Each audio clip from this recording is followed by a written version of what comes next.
L'amour est patient, l'amour n'est pas ennuyeux.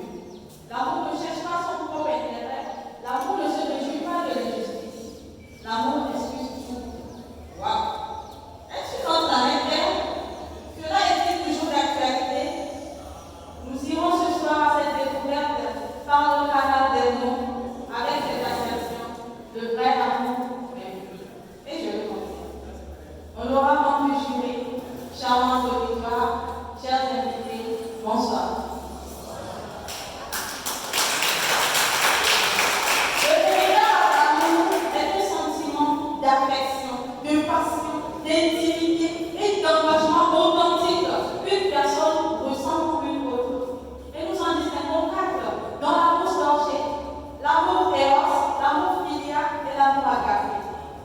Vous voyez, lorsque vous rencontrez cette personne qui occupe des discussions, vous fascine chaque jour. Cette personne qui, lorsque vous recevez un message ou un appel, un sourire se dessine sur votre visage.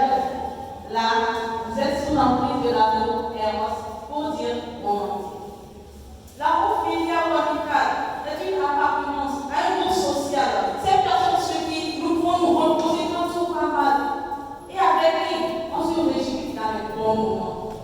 L'amour storgé ou familial est une appartenance à une famille émotionnellement forte entre parents, basée sur une attention mutuelle. L'amour agapé est non seulement l'amour que Dieu a pour l'homme, mais c'est également un amour totalement désintéressé, engagé, que les hommes sont censés manifester les uns pour les autres.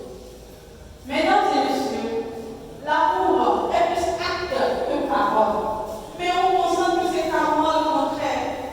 Les répétitions du je t'aime sont devenues de simples mots sans aucune valeur.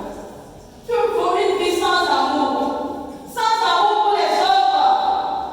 Nous ne faisons aucune attention à cela. Dans ce monde gouverné par l'intérêt personnel, où l'amour a pour synonyme hypocrite.